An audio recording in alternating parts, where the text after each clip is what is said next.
Let's go, guys. Hello, and welcome to another episode of the LA Poker Roundup. It is July 2nd, 2024, and this is episode 45. Man, 45, where's the time go? We've got another fun one for you today, and sadly, we will not be back next week. We're taking a week off. Just one, though, because we will be down playing in the main event, so soak it in this week, follow us in the results, and let's get started. We'll try and make it a worthwhile. So this week, we're going to be starting as always, with results, and we've been scouring the World Series results for the LA Blasters that are just killing it at the World Series. And we are having quite a throwback summer. There are a lot of big names that have been in the game forever, making history this year. Yeah, so many great headlines. It's like a reporter's dream. After that, we are going to do a little segment where we're going to analyze the growth. As you know, Derek loves looking at growth numbers, and he's been busy on Twitter, and he's got a lot of data and a lot of feedback to go over. Yeah. And we are going to introduce our very first LA Poker Roundup Awards. This is something that we're hoping to do every year to give out some awards to the best and brightest of LA Poker ecosystem. So we're going to introduce that to everyone in this episode. Yeah, for sure. Let's see what our favorites are and what your favorites are.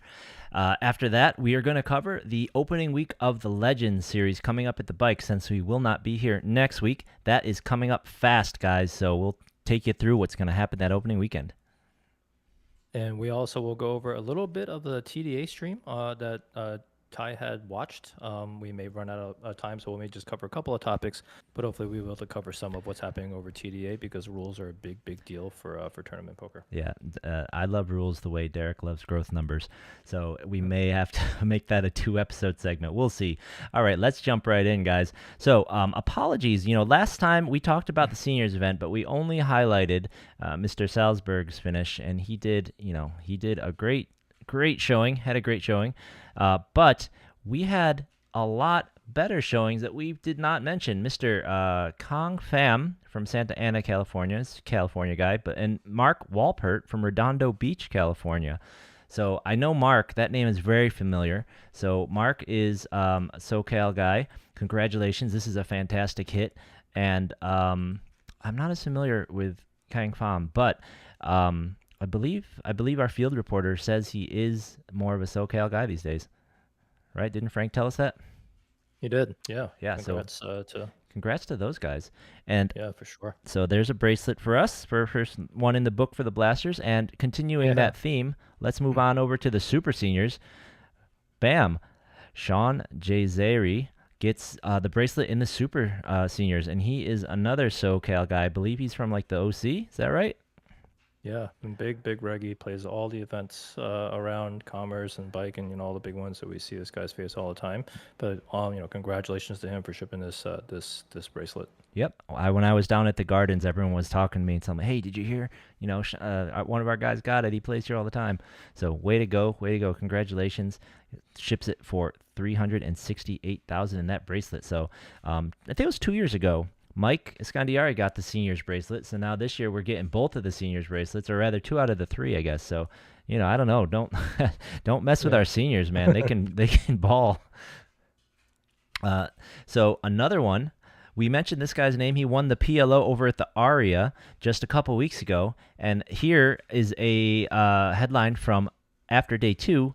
Mr. Johnny Bowers was chip leading the 10K, and you know what? He did not get the bracelet, but he got 3rd place in the 10K PLO championship.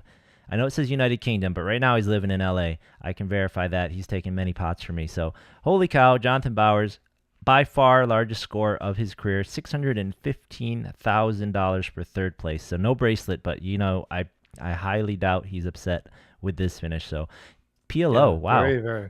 Very good no limit hold'em player. Played with him a bunch of times before. I had no idea he was a PLO player. I think he was possibly chip leading going to day 3, so he was all definitely like one of the top 2 or 3 stacks. So, but congratulations to him for that 3rd place finish. That's unbelievable, and that seems like a super tough field. At 10K PLO must be an absolutely stacked field. Absolutely. I mean, like you said, we didn't even know he really played PLO more, right? Yeah. Until recently. I think when I chatted with him, he mentioned that to me, but we just don't have worthwhile PLO events around here, honestly, in our series. I've said this before. I wouldn't mind at all playing some more mixed game tournaments if the schedule lined up such that was a decent, and by decent I mean like If you win it, it's a reasonable, comparable type of prize pool to the other events going on. But there's always a massive no limit hold'em event going on whenever there's a very small mixed game event going on. So, I kind of Yeah, feel for these mixed game players who are really passionate about it and they just don't get those same I'm results or I'm opportunities. sure I'm sure the suited Superman would love to have more PLO events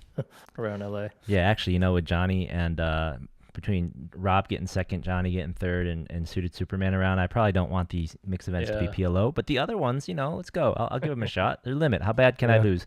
I know there's a little bit of beginner's luck with everything too. You never know. Exactly. Yeah, if you have a little beginner's luck in PLO, you could actually do quite good, huh? Yeah. All right, let's move on over to the 2500 event number 68. If I recall, I think you played in this one. I believe you played in this one, but unfortunately, we do not have Derek's name on the first page. However, you will see some familiar names. Speaking of Suited Superman, Mr. Key Win here in 10th place, the unofficial final Wow. table, 10th What a place in the finish. 2500.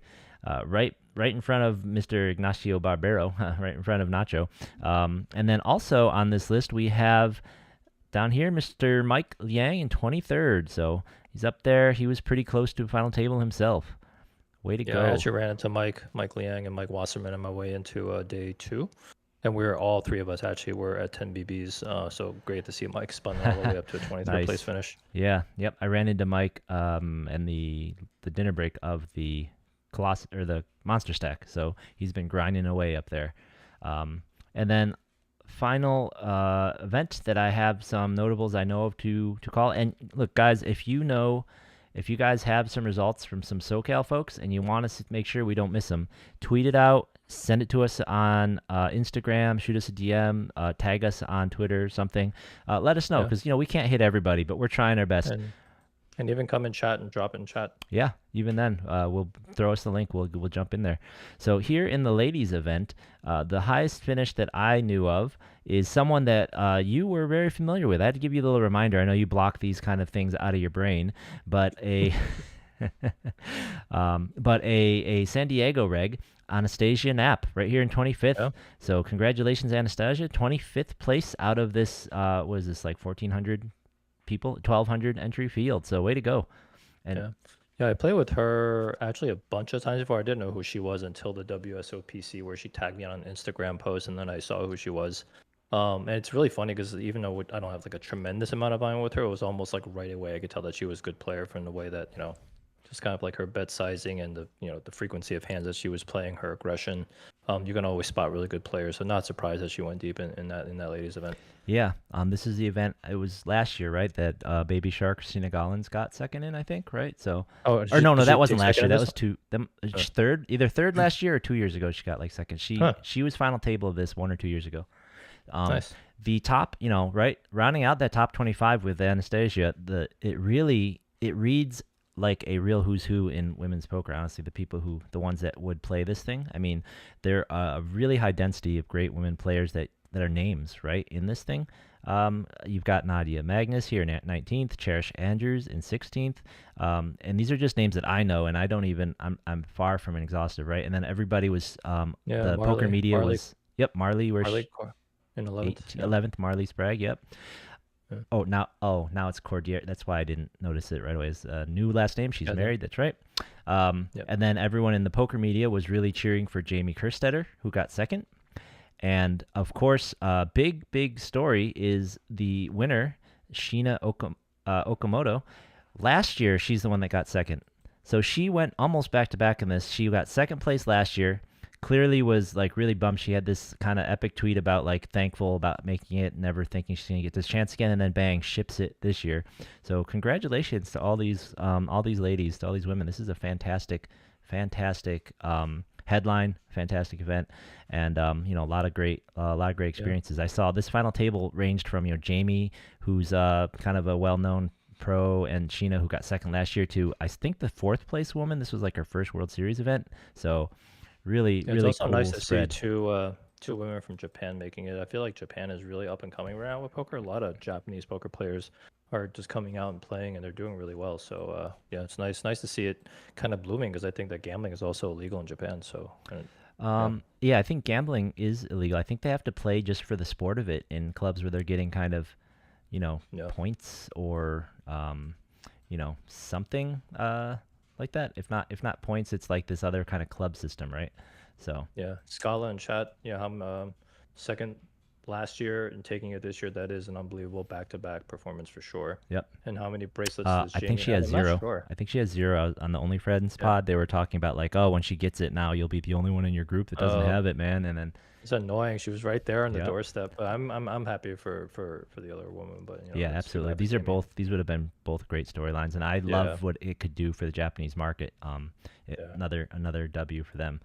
So talking of all these really big storylines, these really big headlines, right? What could be a bigger headline than Dean Eggs getting his seventh bracelet, right? Unbelievable. And also in the 50K, Poker's Player In the Championship, which PPC, is yeah, absolutely. sort of like the Cadillac of events. Also, he's Yep. saying in his vlog this has always been his favorite event. hmm So super happy for the guy. Yeah, if you watch his vlogs, this was just a fantastic. It's so cool to watch his vlogs and watch for when this happens, right? You get to watch this Yeah. guy his every single day going into play and how he's feeling playing the whole time, Right. how much it Right. means to him. And you get to see the number. He went from like minus 900K to up almost 250K on the summer on this one event. This is how Right. poker tournaments work, right? Yeah. That's why you got to go for podium finishes. That's where all your money comes from. Absolutely. So, I mean, as if that isn't a big enough headline, right? As if Ivy winning the other week wasn't big enough, as if this other, the two there, I mean, this has just been an entire summer of huge, huge, It's like huge our headlines. legends. Yeah. Yeah. So, All the poker legends are winning. look at this. The poker news is like, could we? Is this possibly the greatest World Series of all times? I mean, this man, Yeah. Scott Sieber, third bracelet of the summer in deuce to seven single draw. I now want to play no limit low ball draw. Like I couldn't have thought of something that sounded more boring, but having watched that, I kind of want to play now for sure. Yeah. I Seaver, man, he's a really scary player. I mean, he's been around forever back in the old online days, and then went up into the high stakes. mhm. And then when you just watch him on stream, you can just tell like he really is just like an elite like reader of situations. He's an incredible table talker. Like the last thing you want to do is get in the table talk with Scott Seaver. And it seemed like this year, basically, he was just like he was just like I just decided I'm gonna go for Player of the Year and just try really hard. Like he's just gonna try now, and now he's like shipped three rings. I mean, Yeah, three and it's bracelets not this even week. over yet, right? Yeah, it's crazy. Absolutely insane. And the most insane thing is that three bracelets, amazing results. He's got two second places, I think, in addition to these bracelets this year. He's not This even. year, It's not wow. even like a guarantee that he wins Player of the Year. Jeremy Osimus is right on his Yeah. heels for Player of the Year. I mean, Osmus, I feel like is at every single final table. It's unbelievable. yeah, it's crazy. Last year, Osimus had a really great year. Didn't Osimus win two bracelets last year? I think it was like online Yeah. and live. He got 1-1, and and just to quick stay on the big names doing things theme. Tony Dunst got another bracelet. I think it's his fourth. He got it online, a Nice. $500 event. So, and then I'm sorry, I forgot his name, but one of the other old names got his seventh bracelet earlier in the series as well. So this series has just been insane. We've got it's crazy that you can win three bracelets and still have someone on your heels who's doing so well. There's someone on your heels for this thing. Like, Yeah. wow. I'm actually kind of glad that the scoring system doesn't have like the three bracelet winner just kind of running away with it. You know what I mean? So I'm glad that Osmus is a. I would expect just observing how many final tables Osmus has had that she should still be in the running. So I'm glad that this point system is allowing that to happen.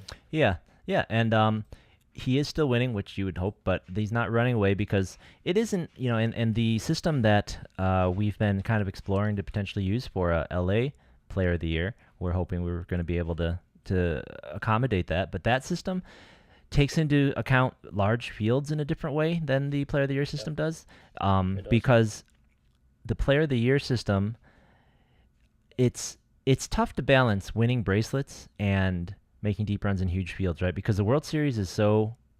I almost feel like there should be a mixed game player series and a regular, like in a hold'em Yeah. player series, just because. I think they used to Yeah, have that or or even just something, or the maybe at the buy-ins, Commerce right? did. Yeah. Yeah, Yeah. Commerce definitely did. I remember seeing that. Just because, And it's not even because of the games, it's just because of the field sizes are so different. It's so hard to compare. Like, how do you compare And someone who played in a $10,000 or 10,000 player event versus someone who played in a couple hundred player events, yeah. right? It's When you like, even look at the fantasy draft, right? Like all the top bids are for people who play a lot of games, right? And then the top 3 or 4 bids are always people who are super well rounded. So mhm. that's how much mixed game events matter. And then like some of the best no limit players are going for like $10, right? So it really tells you a lot about how important mixed games are. Yeah, it's pretty crazy. Like it's just such a hard thing to balance when things are so disparate, you know. When Yep. there's such a wide range to make everybody happy is just impossible. Uh, but you know, it's perfect segue with all of these big names making these big runs into the Hall of Fame voting because not this year, but next year, Mr. Sieber will be eligible to be voted into the Hall of Fame, as Yep. will Nick Osmus. Schulman. No, Yeah. Osmith is already. So that's one thing about this list. Last year, Osmith was eligible and he was on the ballot. This year, he's not. And people are kind of like, why do we have some of these other names on here instead of Osmith again? Right. You have Yeah. to think that next year, Sieber is like a shoe in. However, it's like, well, that means you can't get Schulman in because Right. if you didn't know, they only let one person into the Poker Hall of Fame It's every so year. stupid. It's crazy. Every year, all the players, and I think Daniel Negreanu had actually like posted a whole way better like induction like system. It's just so dumb. Yeah. Like if you were actually had to map out like just right now of the people who are eligible, there has to be probably like a dozen shoo-ins, right? So it's going to take 12 years before you get to them, and then you have the people like turning 40. They're all going to keep qualifying. Yeah. Like how long is it going to take? In 12 years, a whole generation of new players would have time to get good enough Right. and then have enough achievements that they should be thinking about getting in. It's like this is nuts, guys. Yeah. What are you talking about here? What I don't think I don't anybody even knows understand who. why are they doing this? I don't think anybody even knows who like is responsible for this. Like I don't really know. We don't know who the Yeah, tribunal is who that owns the decides Hall the of Hall of Fame? Is Fame. it the World Series? Yeah. Just change it, man. Like seriously. Right. Um, Yeah. now what they suggested before, I'm completely behind. They should, at the very minimum, let in one industry person and one player every year, at a minimum. Yeah. Yeah. But on top of that, it should be more than one player. It should be like, at a minimum, in my mind, one. It should be like one industry player and like three players, one industry person and three players, just Yeah. from the Yeah. numbers. So huge, especially Yeah. now that all of these guys, like Josh, like Antonius there, like the Schulmans and the Siebers, like It's they're insane. So all hitting Antonius that generation so thick with talent. Antonius isn't even in yet. Like, it's crazy, right? Like Antonius Schulman, like Yeah. Osmus Siever, like that's crazy. Like one of those guys isn't going to get in for at least 4 years, at least. Yeah. Now that being Stupid. said, let's take a look at this list here. Let's just talk about you and me. Who would you vote for in this list? And that's the thing is, you only one person gets in. So I don't know who would you think deserves to get in here if you were doing a vote. Who's your top three? I think I would probably go Antonius. I hate to say it, but probably Matisau because he has been in the game for a really long time, has done a lot for the growth of the game, was a big personality. And I guess I'd have to say Savage, right? Like who has done more for poker than Matt Savage? So probably Wow. those three guys. But look at that. Like you're excluding REA, Forrest, Kathy Liebert. Yeah, I was gonna This is say insane. Antonius. I was gonna say Antonius, maybe Liebert, and then Savage were gonna be mine. And it's funny you say that because I was actually going to say next. How did some of these people get on the ballot? Who would you not have? And Mattisau for me was going to be like, I'm sorry, Mattisau, given the way things work and the way people are in, you're not getting on my ballot for like 50, 60 years. And honestly, I don't want you in. In my opinion, one of the things you really needed, right? I thought, and maybe I'm wrong, but I thought I heard Negreanu saying this. One of the criteria for being able to do this is having staying power, and I just don't see him as being poker relevant in such a long time. Like, and This honestly, is true. most of This his is true. relevance Like, is just from they put him on camera way too much because he was a jerk, because he acted like a jerk, because he has this big personality that people want to read about because it was such a train wreck, right? He has the documentary, the betting, the drugs, the jail, right? yeah. But that doesn't make you poker relevant. That just makes you Well, interesting, right? I honestly think back in the day he was an elite poker player. He really was. The game definitely passed him by, and he did not keep up Right. like So like that Daniel did. part, yeah, Yeah, that part yeah, means for me you get pushed way yeah, down the list. So, um, yeah.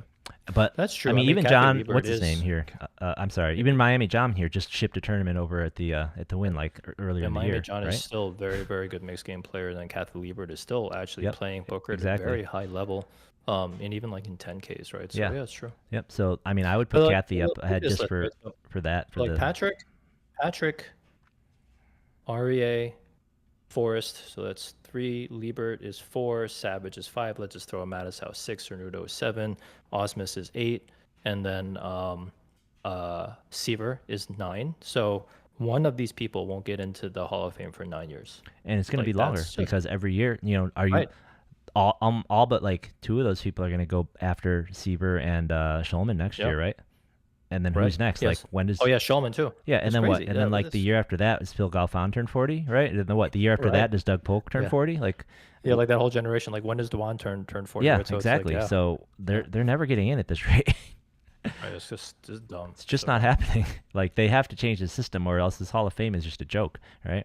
Yeah. So I mean, maybe they need to change if they have some Hall of Fame tournaments. They'll have to change things. I don't know. Yeah, Scala Scala wants makes me. I Mattisau in as well. Well, he said Matasawa did play runner up for a bracelet. I'm gonna say like yeah, he did. It does really feel like though right now that he needs to run really well to do like any sort of success. At least in No Limit, I think maybe in mixed games he's still doing okay. Yeah, it's harder But to yeah, tell. It, when you compare him to like the level of play of like a Liebert and a Grano, it's not close. yeah, and if you just see like people who are like consistently final tabling the mixed game events as opposed to someone who almost wins one every 5 or 6 years, I don't know. Um, Yeah. Now I don't exactly follow Mattisau's results. I'm just assuming that since I haven't heard about him in the last couple of years that is about what he's doing. Anyways, Yeah. but we all agree they need to let more people in so that you can have a more fruitful Right. discussion. Because like there is no point in arguing over him because he's even if you guys like him, he's not number one. He's going to be number four, which means 4 years, like you said. So, Right. all right. So that's but that is interesting. It's that time of year again. Let's complain about and argue about the Hall of Fame. It's funny, Sieber's year. If he's got to be first ballot with what he's doing this year. If it was this year, Sieber would just be in, just the way that Rast got in after he won all that, right? Yeah. Yeah. All right. So let's just take a quick tour around. Some other World Series tweets, some other World Series news, right? So former blaster Elvis Tumas up there giving the PSA to everyone that if you're playing the mini main this afternoon, when he showed up, the wait was huge. The line was massive. The alternate line was massive. 3+ hour wait for the mini main 3 hours to reg is just crazy. between register and wait. Yeah, that was WPT last year or 2 years ago when they had first just started the thing at the Win. Like that was like that kind of alternate line. So I'm shocked that happened at WSOP because they're so good at that volume. I know. So I did notice that Jeremy Haney Mm-hmm. told us that at the end of the series this tends to happen a lot where things kind of get backed up. So I guess everyone's sort of cramming there for the main and around the main. Yep. But 3 hour wait just seems absurd. Yeah, and we've kind of gotten some reports, and I know some dealers who are dealing World Series, and this also happens every year, is that dealers just start quitting, right? It's a long Get grind. burned out. A lot of them can't make Yeah. it. They get burned out, and also this year they overhired because they thought there was going to be a lot more attendance. And here's the Yeah. awkward thing, right? Is they overhired, so a lot of dealers are getting fewer downs, fewer hours than they expected. So that would definitely cause some to want to leave early, I'm sure.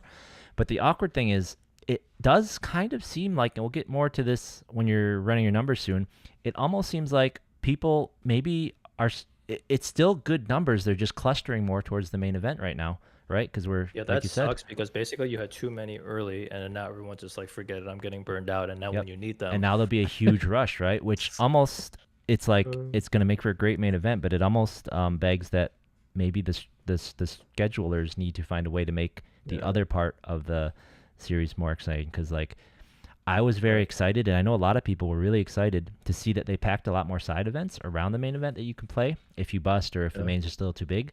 But maybe that just made the main event time period too juicy. I'm going down right, for the next week and a half. You're going down for the next week. A lot of people yeah. maybe just decided to pack it right around now. And that main event is also running during this 4th of July or Independence Day event, so it's Yes. gonna be Yeah. pretty Lots. packed there. Yeah, exactly. I guess I will not late reg on D.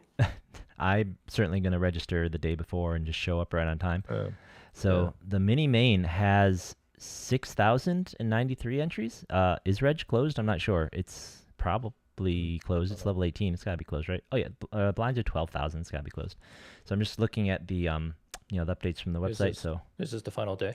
no, this is day one, right? Oh, Isn't this day 6,000. one? Yeah, this is day one. 6,000. Holy There's crap. but so here's why it's so yeah, here's why it's so busy, right? There's only one day one. Wait, the mini main is a 1K? Yeah, it's a 1K. It's a 1K freeze Wow. out, one day one. So I feel like Holy crap. 6,000 entries in a single day. In a 1K. This isn't even like a $300 tournament. This is a 1K tournament. Yeah, but it's a freeze out. So I And they still kind got of 6,000. So it's 6,000 uniques. That's unbelievable. yeah. Let me just verify. I have the structure sheet open right now, but like it's because the reason it's the mini main because it's a freeze out, Yeah. right? And not only that, it's not even a good structure. It's 30-minute levels. I mean, I guess they got to get everyone out of there before the main event Yeah, starts. exactly. So it's like it's a freeze out. So this is a side topic, but freeze outs are so popular. You get 6,000 unique people, and you'll get people to play above their bankroll because you can. If it's a freeze out, it's not going to cost you as much as it would cost if it was a reentry, right? Like if I, you enter a I re- $400 reentry, you need more money than if you enter right. a $800 freeze out, right? I really would like to see what they think the extra people that you get for number one, just having unlimited entries versus a freeze out, and then also like super long late reg, right? hmm I really just do wonder because I feel like if you just make it a freeze out and you have a short late reg, people are just going to show up on time, right? The people aren't going to not show up on time, or you may exclude a few people that had like a scheduling conflict, but that's probably like less than 1% of the field. Um, I really would just like to see it because like long reg and a lot of rebuys is unpopular, Yeah. right? So if you're going to get kind of like still decent prize pools for freeze outs and short late reg, I feel like that's what we should be going towards. Yeah, I mean, you have a chance to kind of define your brand, right? And you kind of are becoming this, I guess, because of the pure volume of tournaments they have, they can mix it up a little, but you really are becoming the brand of you can buy in for 12 bigs on day two and just try and get a bracelet kind of thing. And it's like, that doesn't feel very prestigious, right? And they've been doing that for a while, honestly, with the more and more events making these bracelets a little less shiny, right? But if Right. you become if the World Series becomes known for almost all of the events are freeze outs, or you can't you have to reg in the first 2 hours. While I was listening to the TDA, Savage said when he first started, the year before he started as tournament director at World Series, the rule was if you were not registered by the start of the event, you couldn't play. No. Like, and then he said they started all the events late because of that. But like, that's how it used to be. I mean, was the 10? You have so many events, attendance is probably still going to be good, man. If you say you can only Yeah. register for the first two levels instead of the first 15, Right. like People are going to show up people still. like that. I would like that. I always start early. I start in the beginning, like we've And said you know what? before. And like, Pros will and do then you know what? whatever. If you, let's just say that you even want to like say 2.5 hours to 3 hours of late reg, and then you want to cap it at 3 rebuys. You know what? Just keep the stack shorter in the beginning anyway, because I think we kind of asked for that. We don't need 300 big blinds to start, right? We'd rather have more play late. hmm You could probably still get everyone to fire their 3 bullets and still, kind of getting the money a little bit faster. It just feels better for everyone. Yeah. Yeah. And, I would really like to see our LA series adding in a freeze out here and there. And, I think like I've seen one freeze out in the last 3 or something years, Yeah. and it was on Yeah. like a Tuesday. So like I would like to see them put a freeze out on a day where it matters, right? Make one of their Yeah. better, like bigger events a freeze out, and then you can still run your 1 day 100K guarantee because there'll be plenty of people free for it, right? So like I would love to see the series around here put one solid effort of a freeze out on their schedule. I think the LAPC would be a perfect place for it. They have such a long schedule.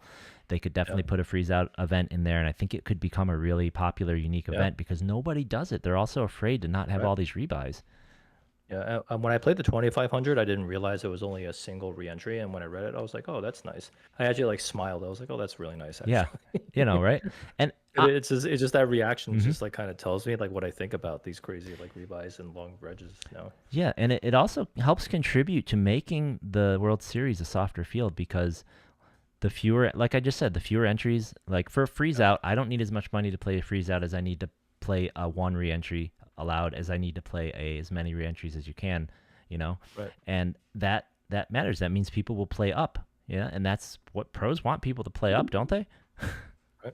So Right. Yeah, and even with the long reg, like I think the spirit of long reg is, I mean, obviously the spirit of is to get more rake, right? To get more people to come in like rebuy, but yeah, really I think at the core it's like allowing people to play even if they have like scheduling conflicts, they can still make it, right? yeah, But it just turned into something that pros exploit for max late reg to sure, try to optimize the ROI, and it just makes the experience shit because now you have like 25% of the field max late regging, and they're all just sitting at your tables with a short stack trying to like grind your face yeah, and off, right, with a short it stack makes it strategy. hard So yeah, to start a yeah, tournament too. And the other thing that allowing reentries did and the multiple flights, right? The good thing about it is that people can come and travel to your event and not be like, oh, I'm gonna play two events. If I bust them both, I'm just done. There's nothing to do, right?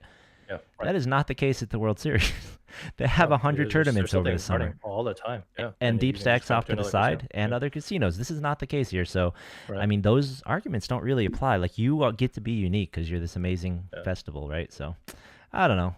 All right, so some other quick hits from around the series. This one was this one was very unfortunate and was a little more um, uh, personal. So our buddy, our friend Rachel Jacopuzzi of Pocket Queens, she was having a great uh, Colossus day one, and then she was going off to dinner break, I think, and she had a nice 90, or what was it? She had a nice 71 big blind stack, and she got stuck in the elevator at the Horseshoe. Yeah, it's so messed up. Stuck in the elevator for like an hour and a half. She got back to the Yeah. table. The blinds had gone up. Now she'd been blinded off. I think she was only blinded off for one or two orbits because apparently word did get back to them and they did pull their stack. Yeah, the stack did get pulled because they found out people were stuck in the elevator. So that's props to World Series for that. But man, stuck Mm. in the elevator for over an hour. Be careful, man. Be careful. That is one thing that kind of annoys me about the hotel casinos, right? Is like I'm used to, at work, anywhere, if it's like under fifth floor, I love just take the stairs. It's always running up and down the stairs, but you have no choice Right. at the casinos here. So, Yeah. Yeah. ugh, Yeah, it's just so scary and dangerous too to get stuck in an elevator. I mean, obviously, I think right now in this day and age, people know how to get you out of there, but like still, that just very, very scary thing to happen, and it yep, just absolutely sucks, and especially sucks when you're in a poker tournament. yeah. I think what did she say? Like she lost like some pretty big chunk of her stack, Well, right? she because they noticed or someone notified the Yeah. tournament, they actually pulled her stack out of play, so she only lost 5 or 6 thousand in blinds. Oh, So, but she lost the okay. whole level. I mean, she lost two levels in there, Yeah, hour and a half sucks. in the elevator. So, Yeah. right? So that stinks. And it's not the first time the horseshoe we've heard. Right. Our super field reporter Frank said he got stuck in that Yeah. not that particular elevator, but in the horseshoe elevator like what last year, two Yeah. years ago. The Paris, I mean, Paris is super old, but their elevators just seem okay. Like when I take the elevators at the Horseshoe and even at the Versailles Tower, it is a little rattly, a little noisy, and it kind of feels like it's not safe. You know what I mean? And at this point, man, like just freaking upgrade your elevators or service Seriously. them or something. Yeah, and Yeah. Scala says it's one of the elevators at the Harris at Laughlin. I'm not quite sure where that is, but that one's usually broken. So I just, man, things you shouldn't have to worry about at a poker tournament, right? Right. uh, Another little tidbit coming out of the World Series we saw was Min the Master. Someone was playing with him at I believe near the end of the Colossus here, and they saw him try and grab the next player's big blind and ante while he was scooping the previous pot. So, Never good news with ugh, this guy. Never good news. it's just added to the book of ways that men win is trying to teach you to not get angled. So put that in your book. Keep your eye out for it. Don't You push your know, ante like early. Sorry. Keep your eye on we these keep ghosts. talking about it, keep talking about a cheater database, and I really feel like he should be the very first entry. Seriously, or if nothing else, just the poster child. He can be the cover, if not like you don't have to worry about as Right. much anymore. But this is this is how it Yeah. is. It's just Yeah. it's just got to be. It's like habit, right? It's got to be ingrained at this point. It's like, yeah, pathological, right? I Yeah. don't know. Like that just seems like that. I don't know. Yeah, Yep. that's just crazy. Uh, all right. So let's talk about. We've been talking a little bit about entries and late entry, but let's talk about your post. So you posted and you had a lot to say about growth, and you compared the growth to the kind of the side events around Poker Summer Camp around Vegas, and your first look. I guess it didn't look so good, right? This was in response to a World Series post touting the larger numbers from this year and the growth, but there's a Well, lot to unpack. yeah, so basically how this started was it was actually based on something that you had said, which was that the Millie Maker and the Monster Stack had very small percentage growth, Mm-hmm. right, year over year. And when they added a whole extra starting day, that should have been higher. So I was like, okay, well, let me go look it up. What was the growth from 21 to 22, and then 22 to 23, and then 23 to 24? And it was like astronomical, like how much it grew from, from obviously 21 to 22 was right out of COVID. So it was a huge spike, right? But then still very, very strong growth going into 23. But then it was only 5% growth going into this year. So I was like, you nailed it. Like, this is really bad, right? So then I was supposing that basically it was based on what you had said that you have now discouraged working people from coming out because you've made the day two on Monday, right? So what percentage of people didn't come? And maybe all you did was spike up reentries, right? So that was like basically your point. Yeah, and I absolutely think the only real growth for the monster stack was from the re-entries, which is sad because it Right. was small. It was very small. And if that's true, like we know we need to see the uniques, and we don't need to see it, but I hope that the WSOP is looking at the uniques. But that's very bad, right? Because then that's not how you grow poker is to get the people who are coming anyway to rebuy. You need more people to come.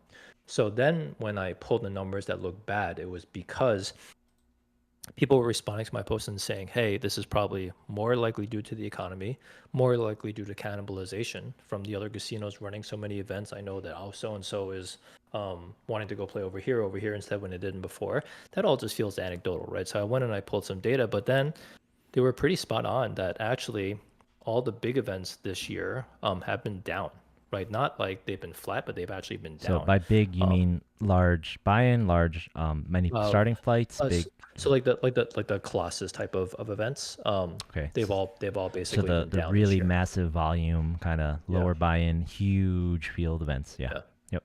So basically, it was a comparable to the Monster Stack and the Millie Maker, right? So I wanted to get comparable to that. So for the ones that were like those, which are big no limit hold'em fields that didn't add an extra starting day, they actually looked down. So now this flow it does feel like perhaps it is economy based, right? Maybe this isn't just about the World Series making a scheduling issue, right, that caused people not to come. It's very possible that across the board things are down. So then I was like, okay, so people are saying actually people are just going to other casinos to go play. Let me look, and actually the news is terrible, right? You can Ty showing it on the screen right now, but basically even at the win, right, the win events are down. The Venetian events are very down. I didn't know this, but they had an ultimate bounty event that was $1 million guarantee like 3 years ago, and then they ran that same event the next year, and they only got like 480K. Like they missed the guarantee by like basically, like over half. It was crazy. And then the next year they reduced it from a 2K to a 1K buy-in, and then reduced it to a 300K guarantee, and they still missed that guarantee. So it looks like pretty bleak out there. The only one that's doing really well right now is Aria. Um, so when I kind of look at all the data together, it does perhaps feel like a little bit more economy based. I feel like maybe just, and then I made a post after that about how the costs in Vegas have skyrocketed, right? I go out there for a week and I'm just like, I don't want to look at my credit card bill when I get back because it's just insane. When you add up everything, like resort fees, food, everything, like it's crazy. Yeah. No, for sure. That's definitely a big factor in why I don't go up very often. It's a big factor why I don't go up throughout the year very often either. With it being just a 4 hour or less drive away. You just can't beat that kind of rake. You can't go Right. expecting to win if I'm spending over a buy-in and a half just staying there, eating, traveling. So as someone who's probably in the next closest city, if they can't get me to come up for a $1,600 tournament, like it's Right. that's not And good. in that 2,500, I went into day two with 10 big blinds. I didn't even talk about my day. I actually spun it up to 50. I went on like a little tiny like 2 orbit sun run where I just went like crazy with my chips, and then like ran through a couple of bad hands. It probably played one hand like a little bit poorly. Ended up busting, but I outlasted like maybe 100, 150 people, which isn't like a bad finish, right? It's a little bit better than min cash. Um, Even with that, and with the more generous min cashes at the World Series in a $2,500 event, I was going home like, so much of this was eaten up with the cost of like being there, right? It was like a significant chunk of it Yeah. was like gone, so it didn't even feel like that big of a win. It was, yeah, it's pretty sad. Yeah, absolutely. I mean, it's just like you go there, you're trying to if you don't win it, you're lucky to break even, and that's with a really good showing. And it's like forget about trying to stay all summer if you don't have some sort of sweet deal, Yeah, some a friend to stay with, or you're somehow already like a 7-star member at one of these places, you know. So it's tough. It's tough out there, and I really hope I think there are things they're going to be able to do, and it will be interesting to see the numbers for this segment, right? So there were some areas we did see growth. For instance, a lot of the 10K championship events, a lot of these mixed game 10Ks did actually grow a decent amount, and like we said, the mini mega that's happening right now seems like it's doing really well. I didn't take the time to check how the numbers are comparing to last year's. But like, this seems like a pretty good number, 6,093. In fact, let me pull up last year's mini mega real quick, because one yeah, possibility is, I've been talking with people about how nice it is that they added a lot of events around the main event and during the main event. For instance, this Independence Day tournament that I'm going to yeah, play when I go up there. I'm going to go up there tomorrow night, and I'm going to play that on Friday and Saturday. So, yeah. like, let's see. So, yeah, so But I, last year, but I the think, Mini Mega had 5,257. So this year, they've actually improved that by like 800. yeah. So it actually could still hold water to what you just said, is that the cost is making people go there less. And then if people would choose to go, they're going to go at the end, Yeah. because that's what always happens, what Jared said, right? Yep. So it's very possible that the people that would make a couple of trips and play a couple of events didn't. Now they're all just kind of piling at the end and try to get around the main and play the Saudis and play this event, right? And whatever else is going on. Very, very possible that that's what happened this year. Yeah. And like, if you make people choose, that's going to make it harder to plan your event logistically, right? And if you make people choose, it's going to create concentrations around certain spots, and it's going to, Right. it's definitely. I mean, logistically, it's definitely in your best interest to let everyone come all the time. But I think they're, hopefully they do take a really long look at the schedule, see what's working, what people are excited about, and they make some good tweaks for next year. Like, as we pointed out, the number one thing I really want them to do is go back to those 2 days and put the day twos on Sundays. I can't tell you, there hasn't been a single day I've gone into a poker room. Every time I've complained about that, there's been at least one or two people at the table who said, yeah, that's me. Yeah. I'm same thing. I hate that. I can't do that. I'm not going to do that one. Yeah. So many people have mentioned that it has to matter. And with Yeah. these squeeze outs, like, yeah, let's reduce late reg. It's not gonna Yeah. it'll be there. It's gonna be counterintuitive. It's gonna help instead of hurt, because as you've said a million times, it's the Rex. It's us. It's us with jobs that are coming up to Yeah. play. The You want biggest, to the encourage biggest segment. us to play. Yeah, by far. Yeah. And there was a whole bunch of comments even on my post that were just like, yeah, whole 100%. I didn't Hmm. go this year because of this. Even Suitor Superman was like, yeah, this is super dumb to Yeah. have this like on a Sunday. Yeah. If they're gonna add an extra day, just freaking add it on Thursday, Yeah, right? absolutely. Because Like if that's if your argument is that everyone's on vacation anyways, well then add it on Thursday, because it's everyone's on right. vacation anyways. It matters to some people, and for those people, it matters a lot. It's crazy, and um, the like I said, they didn't get 3 weekends worth of buy-ins for me, and Vegas didn't get 3 weekends worth of hotels for me because of that. And with the numbers that I'm seeing here for the mini main, people want these things. If you made every single one of your tournaments like you must register before the end of level one, you can register, you can buy in twice, but you have to register by the end of level one, or it's a multi-day thing. You only get one entry per thing, like the monster, like the monster stack is.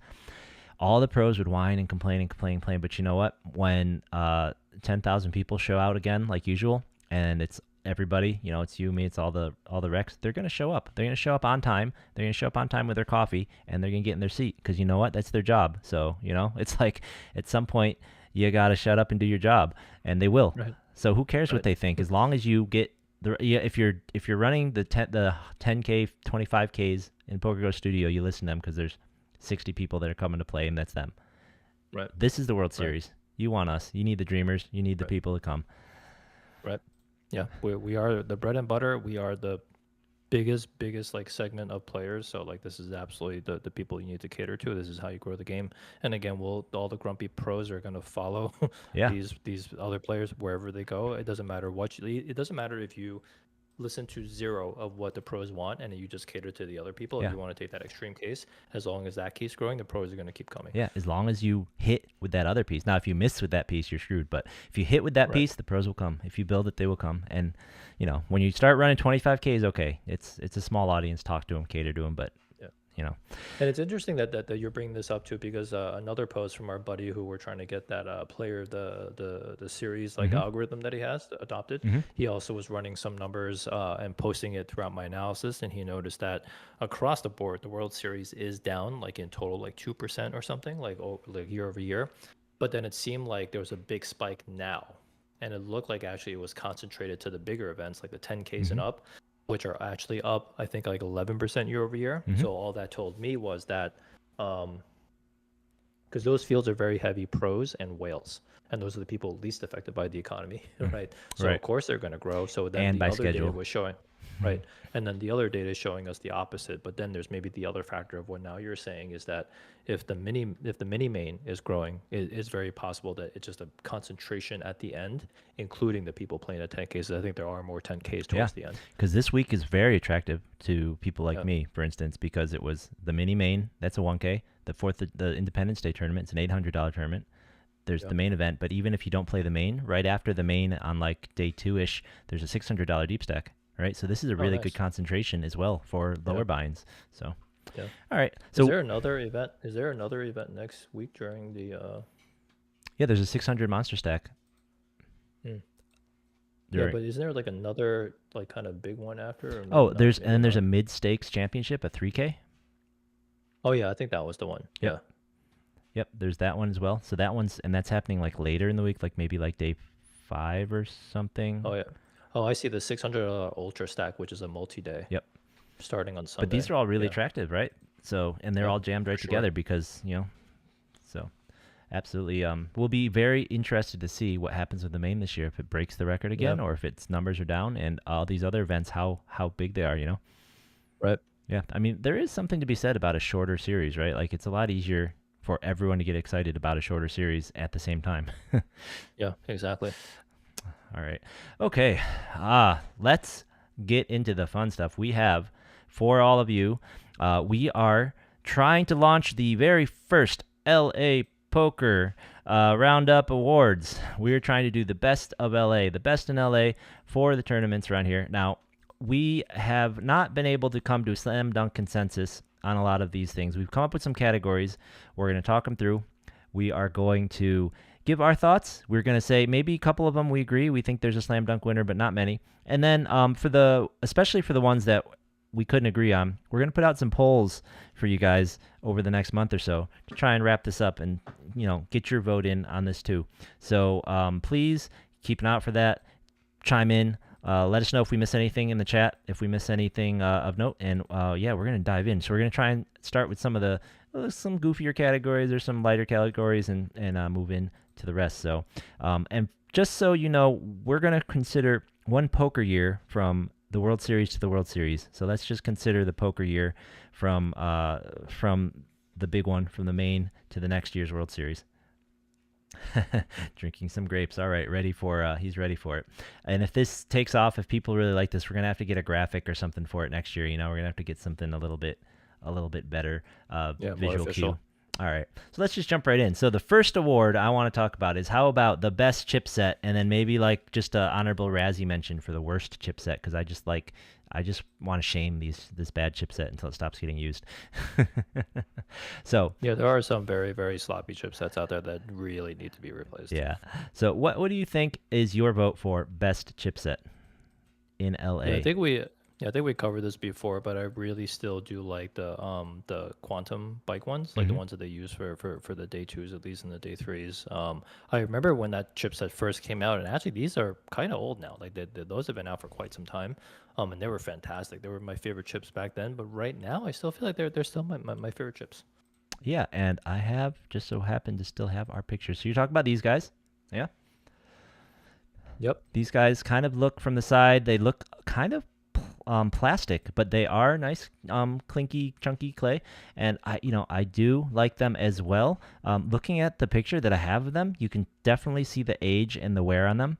That would be the thing that kind of knocks them down a few points in my mind. I mean, you can see Yeah. bike chips overall are just nasty. They're pretty gross. Yeah. So I do like the brightness of the colors. I do like how playable they are. And I do like that, it's kind of unique the way that they look plasticky, but they are pretty high quality actually. My Yeah. vote, honestly, for the best chip set though is I think this set from the Gardens with the taxi cab hundreds, these blue 5Ks, nice red 25Ks, but that's much actually those the red ones are the millions, but I kind of like this set, and maybe it's just because it's still really pretty clean and shiny. They don't break these ones out except for their larger tournaments. They're kind of daily tournaments. They use these yellow 5Ks, but for their series and their other events, they break out these with the hundreds like this. And I think these are my favorite because they just are a little newer. And I know you think they're slippery, but I have never had trouble riffling or handling these chips myself. They're very nice. They would be my favorite. It's not the riffling part, it's when I stack them. If I go 2 rows Oh up, yeah. I feel like they're just gonna Wait, like if you stack fall them over. 40 tall? Yeah. Oh, well, now I like them even better because I freaking hate it when people stack your chips in 20s, people. And Well, 20 no, and 10 are the only no, appropriate oh no, answers. I don't stack them in like a stack of 40 like I do, the alternating where it's like a stack of 20 and then 20s where you can clearly see it. So I'm always stacking Oh, it so you can see it. okay. It's just that, when I have like too many chips, like just like piled up like that, they, All they right. just feel very fragile. I'm Yeah. calling your bluff as well because you never run good at the Gardens. When have you ever had enough chips to The, make the, the two two rows? times that I've the 2 times that I've run good, I've had so many chips that were up to my face, right? So uh, it's boomer, it's totally boomer bust there. yeah. But that's my only knock on those chips is that when I stack them like that high, it does really feel like just like a little bit of a breath will just like send them all like spilling over. There's your go. So it looks like Scala. I think Scala's agreeing with me that he likes the garden chips. Is that right? You got to be more specific. Unfortunately, we looked at I the chat. It might be off. Um, I think he popped that up when you were saying it. Like again, I would actually vote for the garden chips if not for the slipperiness factor because I okay. agree with Yeah, you. and They look fantastic. They're nice and like kind of crisp and easy to riffle. It's just the slipperiness. I would vote for the bike chips, except they're just getting old and dirty and like Yeah. faded now. So that's my thing. Man, I wish you were around when they first came out. It was like because the upgrade Yeah. from those chips when they were new to the ones that are still freaking in use right now that were in use there and Yep. probably like 40, 50 years ago, whatever it Oh it well, is. we'll get to those Um, in a second. Let's talk about those. yeah, So, but like when these things first came out, they were incredible. so Duke here says the worst chipset is Lucky Ladies, which is actually Hustler's old chipset. So if you go there, you'll see that their chips they just grabbed the Hustler set because they don't run events anymore. I actually really disagree. Now they're not flashy, they're not exciting, but I personally they are far from the worst chips in my mind. Just because they are, for the most part, the colors stand out really nicely, and the print is not rubbed off yet, and they are still totally like usable and all right. So for me, not definitely not the worst chipset. What about you? What do you think the worst chipset is around? I definitely have my vote. I'm bringing it up right now. It's definitely the bike's old ones. There's a couple of Yeah, ones but at the which bike that are which the old worst. ones? I actually feel like the bike probably takes number one and number two. Yeah, Honestly, they do. Right, like the Converse chips, none of them are that bad. right. The commerce chips are kind of all equally grody and gross. But so for me, You know what's funny when you say grody too? I don't know if people remember this, but during COVID, the casinos were posting videos on their Twitter oh, accounts of that's them right. cleaning chips. Do you Yeah, remember yeah. that? DJ did a little Those, video of washing the chips. that shit was so funny. It made me really laugh. I was like, oh my god. Well, I'm glad that it's getting washed, but I was like, that Yeah. water must be disgusting. Okay, but for me, this is by far the worst chipset in LA. And the reason is it's time to retire these chips, guys. My god, they're so Yeah, bad. I mean, and They're so old. here's the real problem with this chipset. So this is it. Like this is a slightly better set of those with the contrast. The real problem with these chips. Okay, so that's my picture. Is if you take this chip in the bottom left and you take that chip in the top right and you take the chip next to it, one of the pink the peach ones, and you throw them into the pot. the guy across the table can't tell what you bet. They look so similar. Now, Yeah.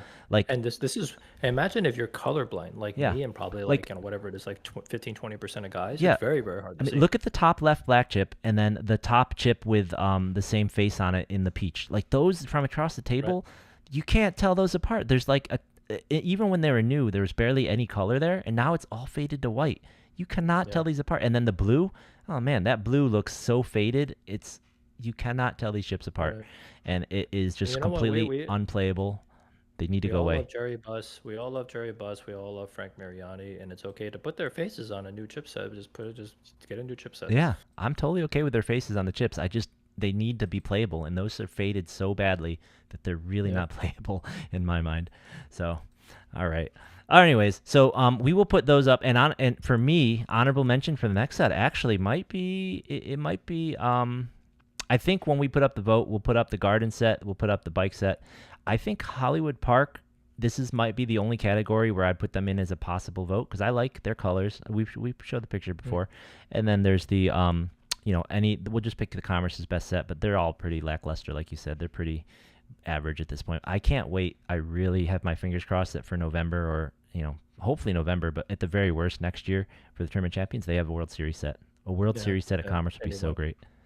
They need one. Yeah. All right, so let's move to our next category, the best food. So I want to frame this as the best food you can get since all of the Los Angeles casinos will deliver food to the tournament room.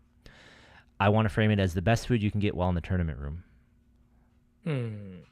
Now, most Okay. So places that it take. doesn't really change the answer. It just means you don't Well, take the ambiance of the restaurants into account. But just want to frame it that it, way. it definitely changes the commerce because you can't order Mr. Banks. I've never eaten at Mr. Banks, but their menu looks unbelievable. You can Like, order a lot of this stuff from Mr. Banks, but it is primarily from that kind of grab and go menu down there, oh, I see. I think. But a Okay. lot of the things are still like I think the burrito and stuff are Oh. from Mr. Banks and Oh, no kidding. I yeah, didn't know some of the that. So why breakfast did they put plates. the rest of the menu on there? Because they had like chicken and waffles and stuff. Yeah, I Like, don't know damn, I why they want to don't put order the that. whole thing on. I'm not sure. Right. But if you want to talk about the grater thing, we can. I just feel like if it's the grater one, well, for me, No, no, if we talk no, it's about okay. the whole casino, I think the bike wins hands down because they are Yeah, the only ones that I can think of that actually has restaurants. They have the the bike. brewery. They have the Chinese Szechuan place in there. They have Oh, wait. Oh, no. So I thought you said as long as they could deliver it. right, Because right. But I'm just saying, like, you can sit down at those restaurants. Those are actual nice restaurants. Like oh, the other places, like the Commerce just has the diner and bars. oh, oh, The no, but Gardens I just mean, has like, like a bar. but those bike restaurants, you can get all that food You in the can get all tournament room. that Like at the their full menu. yeah, Yeah, yeah. yeah, you can. But I thought you meant as long as you couldn't get the restaurant food in the tournament room. So that would include brewery and the Chinese place at the bike, but it wouldn't include like half of Mr. Banks' menu or Right. something, No, right? that is what I meant though, Okay. because you can, Oh, okay, okay. if Yeah. you can get it, if I can order from the brewery, that food counts. I just don't want to Yeah, yeah, count okay. the ambiance of it, say, or Oh, something, okay, right? okay. I see. I That's all. see. Because it's Okay. like I feel like that's just not fair at all, because there literally isn't another actual restaurant or like the sports Yeah. bar's gone from Commerce. They don't have, right? Uh, Yeah. so, yep. So I mean that kind of tips my hand, anyways. Though I think the bike has the best food, honestly. That new Szechuan place they put in. I don't know if you've eaten there. It's Yeah. very good. I have. Yeah, it's Very good. and Yeah. and that's a location from Alhambra or something. Like that's a chain, like a local LA chain, I think. Oh, is it really? Yeah. No kidding. Yep. Oh, I So didn't it's know like a that. known kind of entity. And they also Oh, have a Starbucks. I mean, I don't think the other places have a Starbucks, right? Or actually, no, they just rebranded it. It's not a Starbucks. Yeah, it used to be a no, no more Starbucks or something. Starbucks. Yep. It's very expensive, very bad coffee, but Yeah. they have the best acai bowl around. Yep. Yeah. So for me, it's the bike, and I think second place for me is might be Lucky Lady, honestly, and that maybe it's biased because Lucky Lady still gives comp, so the food's comparable, and I can use my comp on it, which is the only place that gives you comp if you're playing Mm. lower than like 10-10. So Scala thinks Hollywood Park. I Hmm. think I've only eaten there once, so interesting. Yeah, so we'll definitely need to lean on the people to vote because Derek's never been to Hollywood Park or Lucky Lady, and Nope. I about half the time I bring a sandwich, honestly, to events. So Yeah, I think we're actually spoiled because I feel like all the food there is, and all these places are actually pretty good. Like they're strong options. I mean, obviously they're like very specific things on the menu that they're good at, and if you get those, I want to say that they're just very, very good food, yeah, right? So it's kind of like the chicken kebab and stuff, right? And like that Mediterranean salad they have with like shrimp at the bike, Yeah, right? And now that Chinese place, right? And their side bowls are fantastic. and I will say, starting with the circuit, the Commerce's food seems to have Yeah, been stepped up a notch. The yeah. prices got Commerce, better, and I think the menu got tweaked a little. man, the Commerce food was elite. Not elite, I don't want to say elite, but it was unbelievably good, like pre-COVID. And then, man, did it take a dive where I was like, this food is disgusting. Honestly, this food is When we like were out in really the tent, gross. that era, Right, the yeah, tent that era was era. just And not a then good era for Commerce. right, but now it does seem like they're stepping back up the food quality, so it's like, pretty good. Um, I still am kind of landing at Gardens, right? So Gardens, so number one, ordering from the bar, all the food is not great. Like their dim sum is not great. Actually, no, that's not true. I really like their ceviche. Like their ceviche is like really Oh, good. you're talking about the grab and go bar, right? The grab Yeah, and go bar, because they yeah. also have the sports bar, which is probably where Yeah, you this. think the food's Oh, right, good, right. right? The sports bar. So they used to have like the restaurant over there in the Yeah. corner, but I guess they moved to ordering the sports bar. But actually, the food there is very good too. I want to say it's good, right? And the thing is, they will deliver it to the tournament room, but like I feel like all their main dishes, especially their Asian dishes, are actually all like pretty high Hmm. quality to the point where I think I ranked them higher. But now that I'm kind of thinking about it now with the bike, with the introduction of that new Asian place, and then with Commerce stepping it up, it's probably going to be pretty close. We'll see. We'll see. How the food looks at the WSOPC in September I think it's November actually. I think the next or circuit's in November. Okay. November. Um, Okay. yeah, for me, the thing that really dings down the Gardens is just like their closest grab and go option is like so. I mean, I don't like the bikes grab and go option, but the Gardens grab and go right next to where they give you pizza, a hamburger, chicken sandwich, or a hot Oh dog. yeah. Oh my God, I'm sorry, Yeah. that food is just terrible. And not only is it terrible, it's just so much worse than the options from if you walk over to the bar Right. or order from the menu. It's just like, Yeah. ouch, There are multiple times where I'm starving and I just walk over there, and every single time I'm tricked, I'm like, oh, maybe I'll get a pizza. I'm like, Yeah. oh, that's all right. Last time I looked at it was horrible. Yeah, the last Now time I it got a still looks pretty pizza, I horrible. felt so tricked. I'm like, I Yeah. remembered that it was bad. I was so hungry, I got it, and I'm still hungry, and I'm out Yeah. $5 or whatever. Like Yeah. at least the bike pizza, it might be still expensive. But at least it's a big, thick slice and good. Like Yeah. top, like it's all I've right. actually gotten the bike. I've actually gotten the bike flatbread pizza, and even that's like really good. So I Oh think the yeah, bike is from the very, very brewery. strong Yeah, too. from the brewery is Yeah, fine. Yep, yep. yeah. So Oh, you're talking about at the. Oh yeah, yeah, like just the yeah. The spinning one. the pizza, the grab and go. It's like At least it's it's a like a big deep piece. dish. It's It's a chubby. deep dish without intending to be deep dish. Every Yeah. time I look at it, I'm like, wow, that looks like it's 10,000 calories It for no, one that definitely slice. is. But it'll get you through the day. It'll get you through the day. It is true. Is you I need eat fuel. It's when I is eat it at the Gardens, I still feel hungry because it's like really thin yeah, and like crispy, and it felt like there was no cheese on it or no anything on it. I'm like, what happened? yeah, Uh, yeah. all right. So now let's go for like the best tournament room. Now, like when I say tournament room, like the ambiance of the actual playing area, right? So I'm talking like tables, chairs, the lighting, the room itself, right? So that's what I'm talking about for this award. And for this one, my vote is Commerce. The ballroom, you just can't beat the ballroom. It's I guess it'd be nice if it wasn't upstairs, but at the same time, it's nice to be away from the floor, and it's it's not super far away from where you park there. So, my vote's Commerce. Number two, bike. No kidding. I mean, I think that just the modernness of the gardens kind of makes me think like that's the best room. It just feels better. The lighting's better. Just everything just feels newer, especially when you kind of walk around like the area over by where the table games are. Um, it almost looks like I think maybe there's a hotel there or something. I'm not sure. They always Um, block off the escalators yeah, upstairs. they don't have a hotel. I don't know what they have upstairs, but yeah, it has always been blocked off. I'm pretty sure it's not a Yeah. hotel though. What is it the bike where the lighting's really bad depending on where you are in the room? Is that the bike? The Commerce lighting Or is is bad everywhere. it's the Commerce that has Literally the bad bad. lighting? Oh, okay. Maybe I'll I have to mean, evaluate Biker Gardens or um, because the bike lighting is okay, I feel one like. of the rooms we'll find out in a couple weeks again, but one of those two rooms has bad lighting, especially in certain spots.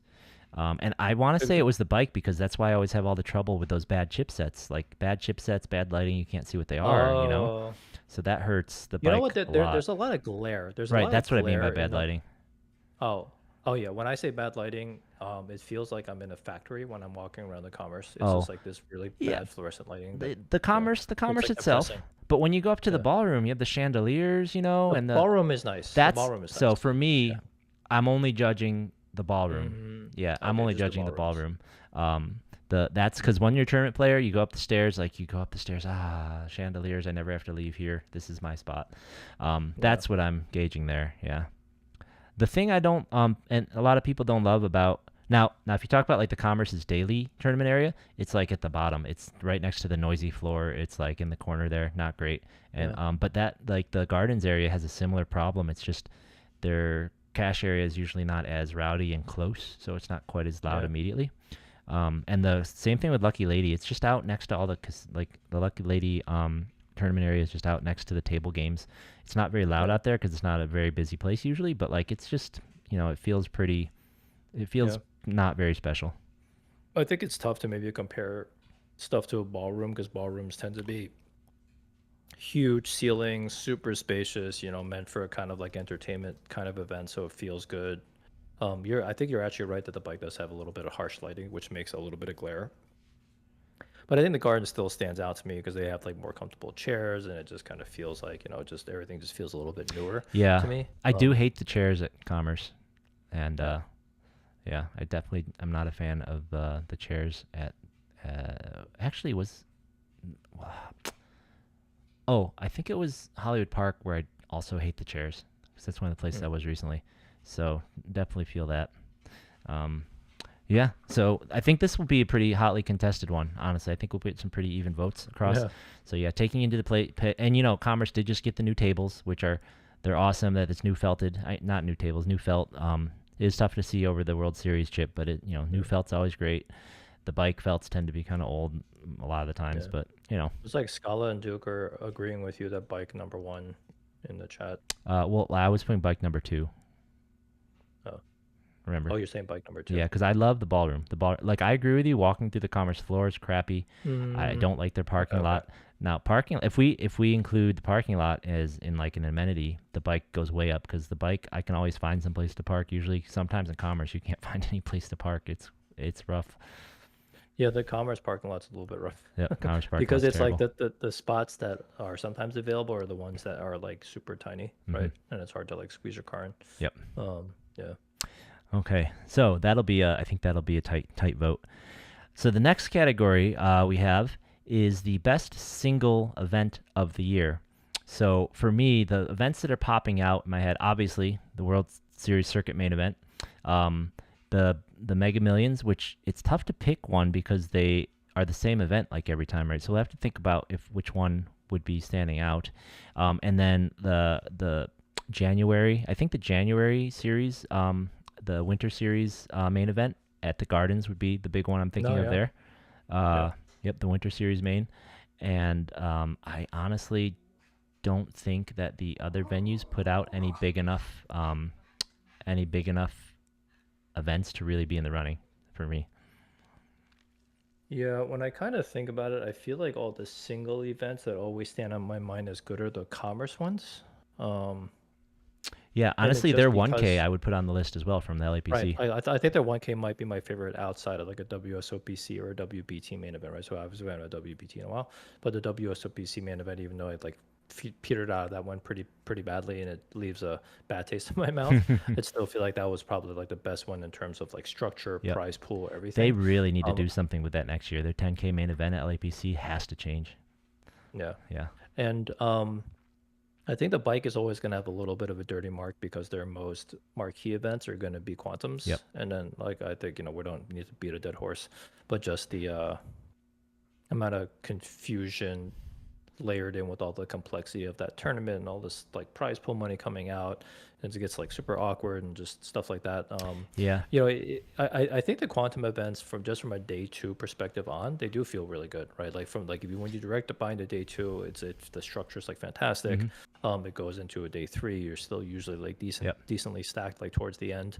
Um, but if I had to pick one, it would probably be something like the WSOPC main. Yeah. My problem with those bike events this year is like we had so many times we were just complaining and like grousing about like all the day twos that weren't on Sunday, and I can't think of a really Yeah, great event that had the day two on Sunday and had it nice and right. nicely laid out Yeah, for everyone, like just easily done right, and that really made it stand out. In prior years, we would have WPT Legends to pick from. We had WPT Gardens to pick from. We had, Yeah. all these big events. This year we were lucky to just sneak in that World Series circuit this year. So Right. I think the circuit main, and honestly the housewarming could even be in the running. Like I think that was another Right. really huge one for the community.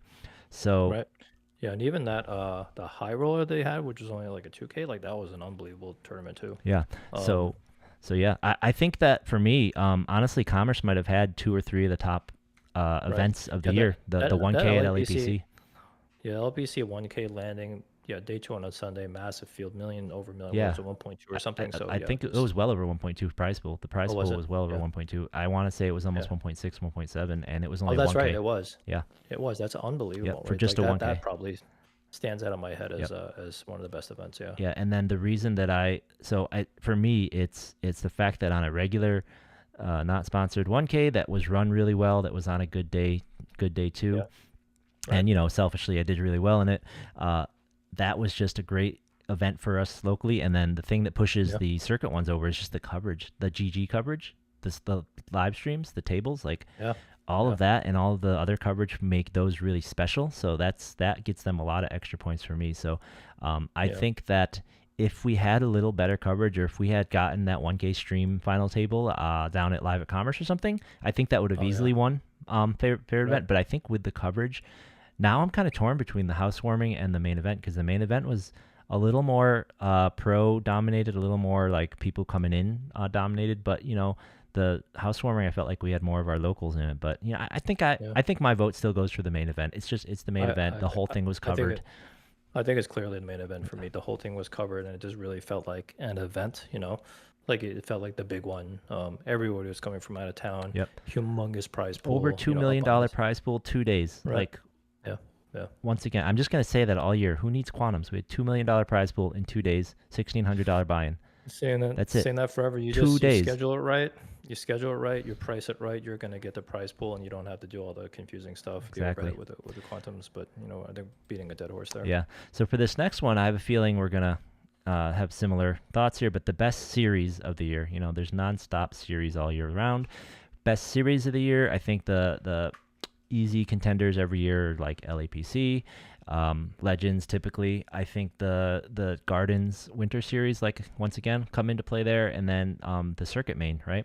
And I think it's just got to be the Circuit Main, like just the way GG Yep. and World Yeah. Series went all out. They came on Yep. down. The Commerce put all those that huge promo, the Commerce promo, and just the coverage. We've never Right. seen coverage like that. Maybe it was here when we had the WPT as LAPC. I know that there are reruns of the big WPTs, getting that Yeah. coverage. But man, it's been As a long long as time. long as as long as WSOP is partnered with the Commerce, so I think we're gonna know who is gonna be the winner every single year for this award until somebody brings WPT back, right? Right. Yeah. Until they do something similar like that, for sure. Right. Yeah. Now for single event, the bike coming up with Legends, they're trying out this new thing. They looks like they're trying to turn the Park West Classic into a marquee event. So we'll see if they're Yeah. able to do that. Yeah, we'll see if Yeah. they're able to do I'm that or excited not, about that. or if it's just I'm another excited 1K. about that one. Yeah, kind of annoying because there is like the sort of quantumish is bit of it with like the one days on the day ones, right? Yeah, well, with the big bag bonuses. Yeah. Yeah. But- But other than that, I'm super excited for that event. All right. So next category, penultimate, is the best tournament director in LA. Now, we're going to need to get to know some of the tournament directors a little better. I know some of the smaller rooms, I know their tournament directors a little bit. We got, Vince, and then I'm not sure who the guy above him is at Lucky Lady. We've got David, and his protege was actually just on the Queens of Poker podcast talking about Hollywood Park, but I believe they may actually just be floors. So the tournament director above them, I'm not really sure his name, honestly, if that is the case. But the big ones, the big three, we unfortunately, as you all know, we covered it for a couple episodes. Commerce lost their tournament director, so they have an acting tournament director right now, right, Jonathan?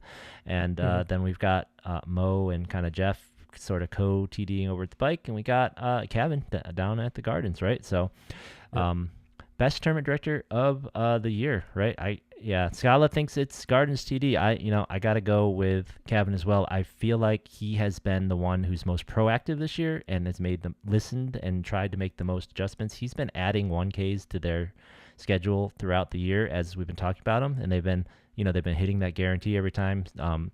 I think he actually has some other things in the works to add additional ones in the future. He says it's a staffing problem, but he's been engaged with the player base always, and that's one of the Yeah. things that the community really loves about him. He's been making a lot of changes and things, right? So, my Yeah, he vote is. definitely goes for He's Kevin. very, very, very player attentive, and even without being player attentive, I feel like he just very naturally understands what's important to players. So I do think that Kevin does win, but this is definitely one of those very close ones because we obviously have very, very good TDs across the board. Hmm. Obviously DJ when he was there at LBC was a very, very good tournament director, as well as both Mo and Jeff, right? And I also appreciate that Jeff seems to be reaching out, Yeah. to us in the community a little bit more too as well. So it's great that we're gonna get a little bit more kind of engagement and feedback back to the bike. But right now, I think Kevin has been very consistently good and runs a really, really good ship over there at the Gardens. Yeah, no, absolutely. And we talked about it when we briefly went over the full legend schedule.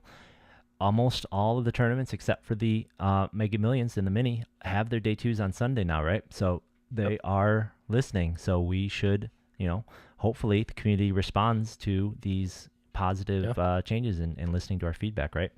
I know I will Yeah, be we playing definitely. them all out. So, And it's so important to do that for the casinos to make sure that stays consistent. Because I'm going to tell you right now, like people are too busy. They don't pay attention. Sometimes people sit down, they don't even realize what tournament they're playing. Forget about looking at a schedule. yep. And as soon as working people start thinking that you, during a tournament series, are going to have half your tournaments with a weird schedule that ends in the middle of the week, they're just going to forget your entire series. They Yep. don't want to think about it. Yeah. So you're going to cause a lot of people not to come. But then if you're consistent with like always trying to land your stuff on Sundays and getting it over with, Hmm. and perhaps bleeding it out into a Monday for day three if needed, right? When people start getting used to that, right, accustomed to that, that's when they'll start coming consistently. Yeah, and that was a big problem with the LAPC schedule was that it was very confusing as to when does Right, this tournament end, right? right. So, but yeah, kudos to the new schedule. Hopefully, we see more of that this year. Hopefully, and the players engage in a positive way, and we can keep on that because yeah, we had been very spoiled here in LA with consistency, right? We Yeah, have good tournament right. directors, very consistent, giving us events all year round. So definitely props to everyone. But yeah, Yeah. I will this year gonna my votes for Kevin.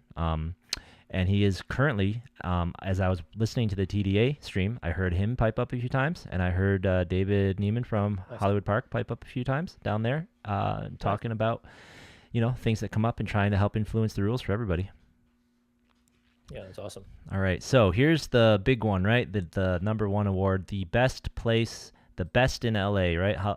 LA Poker Roundups, best tournament location, best venue, best play for LA. We'll come up with a snappy name for it when we give it out. So, well, best overall place that you play tournaments in LA. What do you think, Derek? I think because I factor in ambiance probably more than anything else, it's probably still going to be the same. Okay, so I actually am a little bit biased here. I would probably pick Commerce or the bike just because of the proximity. The Gardens Okay. is just a very far drive for me, Yes, right? Garden's But a if I very had to far pick drive. like the favorite place to play, it's definitely still the Gardens because of the ambiance, because of the newness of it, right? And Really? yeah, That's yeah. funny because the way you complained this year about running bad at the Gardens and not wanting to go there, I would have thought that'd be at the bottom of your list. I'm trying not to let the run bad influence my decisions for best place to play and like best event because honestly, like I ran so bad at the WSOPC main that I look at it and I just like grimace every time I think about it. But I don't want that to influence the Yeah, fact that that probably I'm was the just best, I'm just the, messing the with you. best. I'm just messing Yeah, with you. but that was probably the best event, right, Yep. of the year. But yeah, I think it's the proximity that gets me for the commerce and the bike. So I think that would be my overriding factor for everything. But then if I had to like transplant the gardens like to be closer and I could do that, I would that would be my number one by far. Man, yeah, this is such a hard question, and there's so many things that factor into it. I'm trying to think of just this last year and trying not to think of the future. So yeah, the distance. So Scala's voted for Gardens. I have a feeling he's like a Orange County type of guy. Um, Yeah. But so if you live close to the gardens, the thing that's fantastic about playing there is that their dailies are awesome, and you can just be playing them all the time. And the community for their dailies is so good.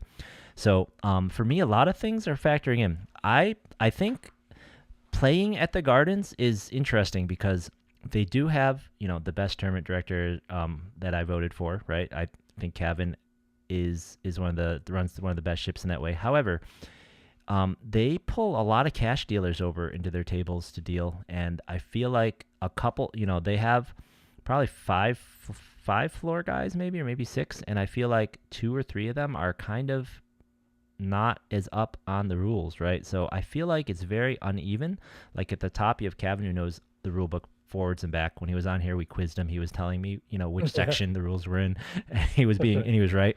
But on the other hand, you have dealers who don't know the rules. You have dealers who are only used to dealing cash. You have sometimes new dealers. Like I feel like the quality of the dealers and the the less experienced floor there is lower than the average quality at like the bike or commerce, right? So at the bike or commerce, I feel like the commerce has such veteran floor guys and dealers. It's just very solid experience. You get a very, a very on average above quality experience as far as the operations go. Love that.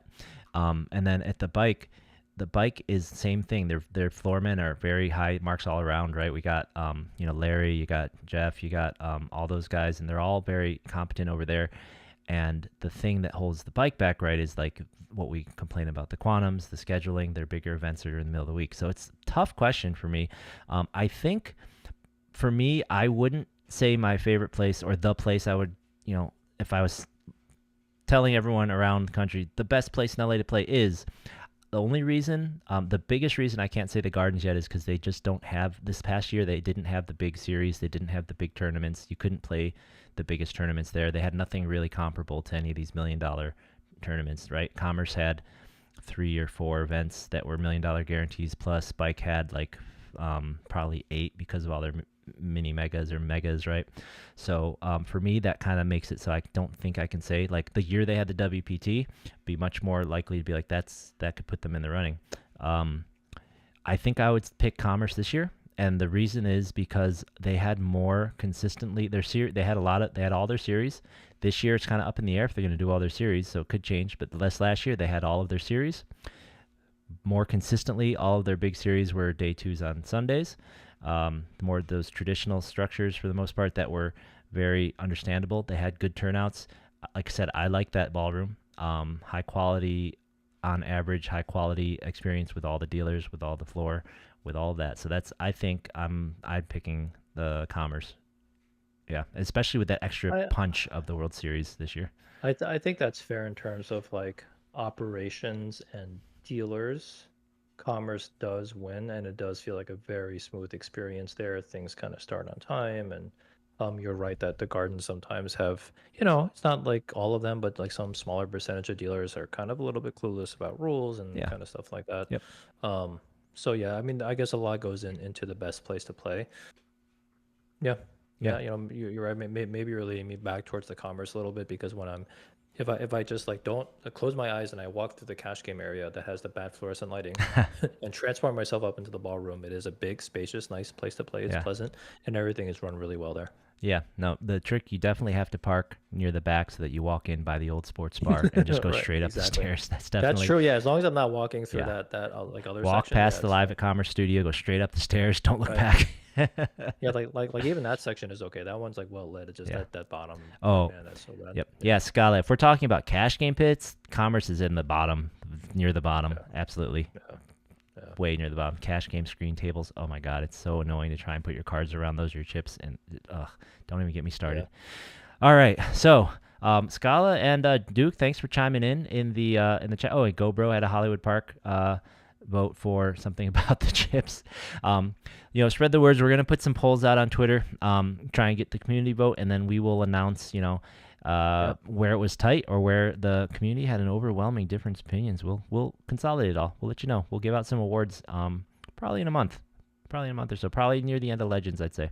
So Yeah. appreciate it. Thanks, guys. Now, given all of that, I kind of assumed, or I kind of thought we might end up reminiscing a little too long. We don't want this to be a 2.5-hour episode, so I think we are going to push a lot of the TDA talk. Until next time. Um, that being said, I do I do want to pick out one thing. Yeah, let's talk about one thing at Yeah. least. So what was really cool is they have the TDA. I really want to go, honestly. Like if I am ever at the World Series for the whole thing, I'm gonna try and just go because I would love to talk with these guys. You should go because I feel like you love this, Yeah, right? I This love is this. your World I Series. love TDA this. is your World It Series. really is. It really is. And one thing I want to say, I tweeted this out before.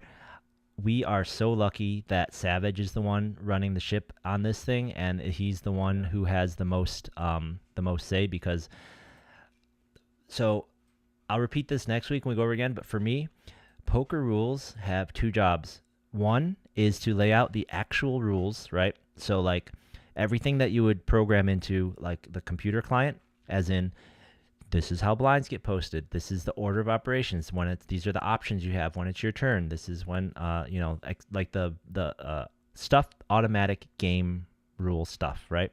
And then the Yep. other side, all the rest of the rules are really just there to keep people from angling, cheating, taking advantage of people, not knowing that set of rules and not following the protocols for that set of rules, right? Right. Literally, those Right. are pretty much the only two rules other than random edge cases about like what if someone smells bad at the table, right? Like Right. you have a rule like literally poker is very simple. Someone automatically deals all the cards out. The blinds should automatically post. They don't, right? So we need a bunch of rules about when blinds aren't posted, when the chips aren't the right amount, but they should. Chips should just be there. You should just have your cards. And then literally, you aren't allowed to do anything until the action is on you. This is how it works in an online client because this is literally how poker works, right? So anything that happens outside of that construct, we need a rule to cover what happens when that happens, when someone folds out of turn, what happens when Yep. somebody acts Right. out, what happens when someone doesn't see a bet and they act in an illegal way because Right. they didn't see a bet, right? What happens when this and that? And Yep. all those rules are just about that. So for me, and this is what I think Savage sees it the same way because all of the rules and all the rulings should be based on making the rules work. Best hand wins, right? Put two hands up, you read them wrong. No, there's no reading them wrong. Hands are up, the best hand's gonna win, right? Yep. And making it fair. So rules are that the game works as intended and that it's fair, and that's really it. Every rule should just go through those two Yep. filters, and that's what Savage does. But other people jump in with all of these arguments and these older arguments about like, oh, but people will feel bad, oh, but that's not the way we used to do it, oh, but what about this one time when old people blah blah. And somebody else jumped in and was like, look, what one point someone made was like, look, the only reason that rule used to exist is for these old time players is so they could angle the new players, and that's what it was, Right. so that they could put this other chip. The only reason they were talking about announcing action or announcing the size of a bet, which I think would be great, and they do it when clocks are being used. I think in WPT events, once the clocks are out, I think that all the bets get announced. And if it's not WPT, Yeah. it's like Triton or something. As soon as clocks are out, bets are just announced and counted automatically because I can ask for a count. They would pause the clock, and that gives the people who know that they pause the clock an unfair advantage. You can do Yep. this at the gardens when they put the clocks out. If you need more time to think and you haven't asked for a count, ask for a count. You'll get another 10 seconds. And Yep. that's unfortunate that if you know that, you get an extra 10 seconds, right? So Right. they were saying, like, well, why shouldn't we just count? Why shouldn't we just put out? And they're like, they never used to do that. You just put the chips out. The chips are, you can look at them, right? And it's like, look, that's public information. You should just know it. And the guy said, look, literally, the reason they did that was so the old timers could add an extra chip and put a big chip back here and trick some new guy. And it's like, that was good because Right. they ran the room, right? It's like, just like, get over it. So I mean, we're super lucky, super lucky. I do take a little bit more of a nuanced look at it where I think that things that should 100% be for the fairness of the game and should be very immovable in that way are things that prevent serious things from happening like cheating and angling. Like Right. those things should be very Yep. ironclad, very zero tolerance, and even if you screw up as a new player, sorry, that's there for a reason and you got to learn, Right, right? right. But then I think there's this other spectrum of things that are maybe not as severe, and if those are tweaked in a way that make it a little bit easier and friendlier for new people, I'm okay with that, right? Just, I mean, it's like actually a very small percentage. I almost feel like everything can be a possible angle, you know what I mean? So maybe it's like 95% of the rules, need to be pretty Sure. ironclad. But I do think that there is that kind of line. But, Savage, it's not only that, but he just brings a very logical Mm-hmm. framework Yep. to it. And then when he explains himself, you're like, yeah, that totally makes Yep. sense, right? It's always logical. Even if you don't agree with him, it's always logical, right? And it always seems to fit within the overall framework of exactly what you just said. And that's why we need him, right? He's so important. He should already be in the Hall of Fame. Yeah. Yep. So the one thing I want to we can bring up this week, and I have a little list of topics and things I had comments on, but the one thing that I think everyone's gonna find interesting that's coming out, one of the bigger headlines is they all I think I read a tweet, so I can say this. They all agreed. According to I turned off the stream before they finished convincing the Lodge guys. It looked like the Texas guys, the TDs from the Lodge, were the last holdouts, but they all agreed that they're going to say it's now big blind first, not ante first. I saw that. Yep. That's a huge, And huge like that. Yeah. yep. And this is kind of to your point, is like this is a thing where, all the people who agreed to change, they don't think it's correct. Some of the people who aren't doing it don't even think it's correct, but It's it's not. such a It's not small correct. but it's such Yeah. a small thing, and it's such a corner case when you can get a little edge out of it, that they're like, fine. And here's the annoying thing: the reason they all agreed to it is because so many players complained. It's just like it's wrong, but so much of the community, so many of these players, it's just such a feel bad for them, and they're complaining every single time that they're like, it's just such a Yeah. small, it matters such a It small it amount. We'll just change it, it and we'll makes all do it the sense same way. because because when we say that it's correct, right, to do it the other way, which is ante first, Yep, what correct means is that it's fairer for everybody else in the whole except for the tournament. short stack. Yeah. That's what we're saying.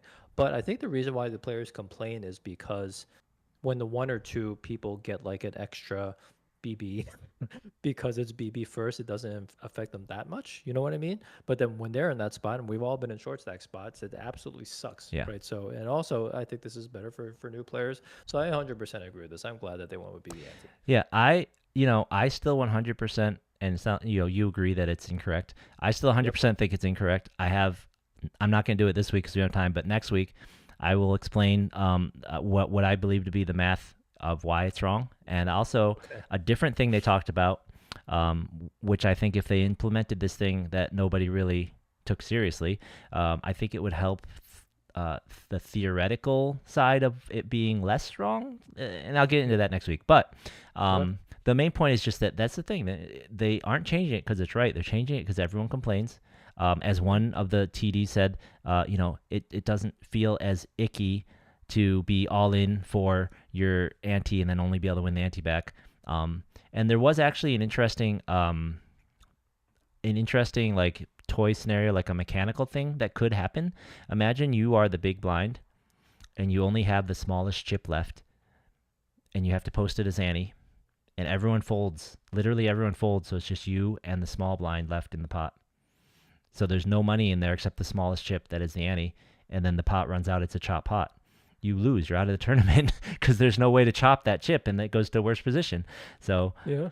yeah, Yeah, that's true. yep, It's and the edge cases matter, right? Because the edge cases do matter yeah, because that seems extreme, and yeah. you can't probably find as an extreme a case going the other way. Yeah, it's extreme. I mean, the other extreme case, right, is if I have the smallest chip and the ante is two of them, right, and I put in and I'm under the gun or whatever. Well, that doesn't matter. Whatever. If I'm big Right. blind and everyone limps, like I can still, I can win a ton of Right. them, right? Right. And honestly, the real extreme case is when I am under the gun and I put my little tiny chip in. I haven't paid for all the other antes. I get the full ante. Like, why do I get to win the full ante without a full Yeah. ante in my stack or without a big Yeah. blind? But whatever. And the reason why I love this too is because I've gotten very good at short stack ninjaing, and the fact that I can do BB ante first now all the time Hmm. makes it even better. Like Yeah. 5 BBs now feels like 50 BBs to me. All right. Well, I wouldn't go too crazy, but that is another side effect, right? And other things they talked about, we'll talk about next week too, is that we were just talking about super duper late reg. I mean, this makes super duper late reg Yeah. even better. So Exactly. Yeah. they even more so now just need to scale it back. Honestly, you need to scale the super late Yeah. reg back because you're giving those Right. super late reg stacks a bigger advantage by doing this. Now, to be fair, the World Series already does big blind first. They already had that, which also explains why so many people register late. But so I have some notes. I'll take some more notes. Like Yeah. you Yeah. said, this Yeah. is I'm super excited about this. Honestly, one reason I shouldn't go is because they wouldn't get through anything. I would argue with people. It is. Yeah. Yeah. Just as a And thank you, preview. Scala. Oh yeah. And thank you, Scala, in the chat for a little bit of trivia there. Yes. Ante Yes. is Latin for before. Mm-hmm. Makes sense. Mm-hmm. And just as a little preview for next week. I want to talk about Kevin had asked us what we thought of doing a three blind structure instead of an ante, and we gave him our feedback, like totally different Yeah. game, etc., etc. But there were literally other guys like, oh, let me just, or how about let's spitball some other ideas. The first idea was let's just get rid of the ante and change the structure, right? Instead of doing 1-2-2, we'll do like 2-3s that level. Instead of doing 3-6-6, we'll just do like 5, go straight to 5-10. It's like, bro, you don't understand poker.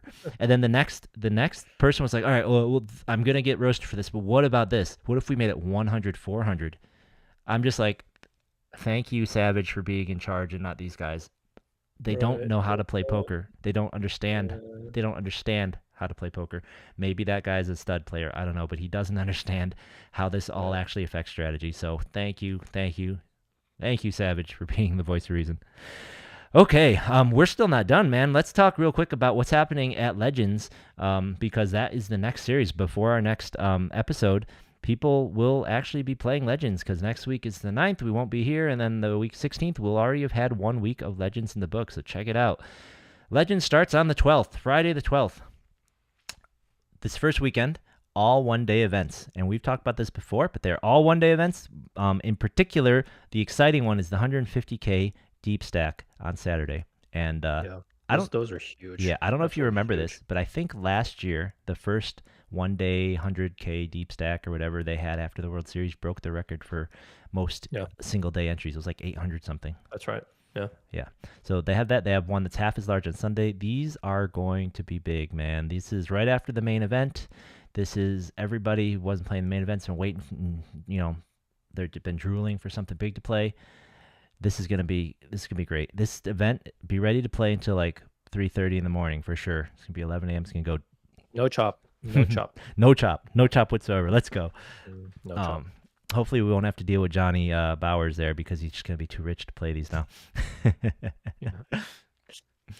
Yep. So this is what's happening that week. That weekend we got 40K guarantee on Friday, 150K guarantee on Saturday, 75K guarantee on Sunday. On top of that, they will be doing Turbo Survivors. It looks like every night. They did this during their last series. Looks like they're Yep. going to be running these, essentially cash satellites every night. A 250 buy-in for 2K. Now that's a pretty sizable rake, right? That's depending on how you look. It's $50 rake out of the 250. So Wow. yeah, it's pretty sizable. Now it's That's never been that high, right? I'm not sure. Like a two, I think mostly it's like 240s usually have a $40 rake. I don't know what 250s usually have. It's high though, and if you're really good at satellites and the other players aren't great at satellites, which the players at the bike, there's usually a pretty good percentage of them that are grinding these things, but you can Yep. get a pretty good return on these Yep. satellite style tournaments. But that just be aware that is a lot of rake, right? Warning is, when you get down near the money, you have 2, 3 tables of people arguing with each other about a deal. Yeah. That's the worst part. Oh yeah, the last one of these things that I cashed, we had that and freaking Oh, man. I think I actually yelled for everyone to shut up, and then everyone's like, "You made Derek, who never speaks, yell at you guys." that must have been hilarious. Everyone's Yeah. just like, I had that. Shoot, what's his name? That movie producer guy was one of the guys who survived, and he was being such an annoying, loud guy, trying to browbeat and make certain people get bad deals because he's just noisy and loud. I just had to I was just contradicting him every time he threw out a terrible deal. I'm like, that's just awful. You're just trying to rip people off, man. Like, just let's just play, and it's just bad. We were like top 2 in chips, so we were mostly assuredly getting through. But man, the deals he was throwing out there. Anyways, yeah. So that's what's going on. They have a couple late night tournaments too. So if you just if you want to play 5 p.m. tournaments, and by this week, the Friday night tournament will be on at the Gardens. So that seems like a good segue into the Yep. roundup.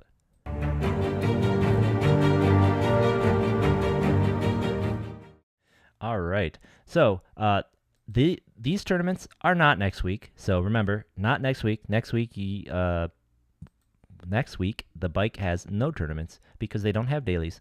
However, next week, and in fact, in 2 days, over at Hollywood Park, they're having a special July 4th $100 bounty tournament. They are having a Nice. 50K guarantee, $360 buy-in, $100 bounty tournament. So if you like bounties, Nice. this is pretty good. Nice fat bounty. Looks like a third of the prize pool is going to go into the bounties, and yeah, 50K guarantee on the 4th. Which on the 4th you will have limited choices because the Commerce will not be running their dailies on the 4th. They're taking the day off. So they'll be back on the 5th, but the dailies at Commerce will be out of action on the 4th. And I believe that the 4th is a Thursday, and the Gardens has no tournaments on Thursday anyways. So for the 4th of July, you will be limited to either that bounty event or this 10K tournament at Lucky Lady. Now, this looks to be basically their exact weekend tournament. They usually have 10Ks on the weekends for this 150 with 30K buy-ins. So I think it's just their weekend tournament happening on the 4th. So if you want to play on the 4th, those are your options. I would probably go Hollywood Park just because I like their structures a little better, and it's, I like the bigger buy-in. But Lucky Lady has a very loyal following there, and you can always hop in there. And that starts at 1 p.m. So the one at Hollywood Park starts at 10. So you could always go to Hollywood Park, and if it doesn't go so well, drive on over to Lucky Lady. On the weekend, we have all our regular dailies. So Commerce, Lucky Lady, the weekend. What's going to happen the weekend at the Hollywood Park is their normal events. Sunday, they have this 10K bankroll builder. So there's another comparable one. Looks like 100 with 100 add-on. And then, the Commerce and the Gardens will have their dailies as well. So that is what you have going on this weekend. Yeah.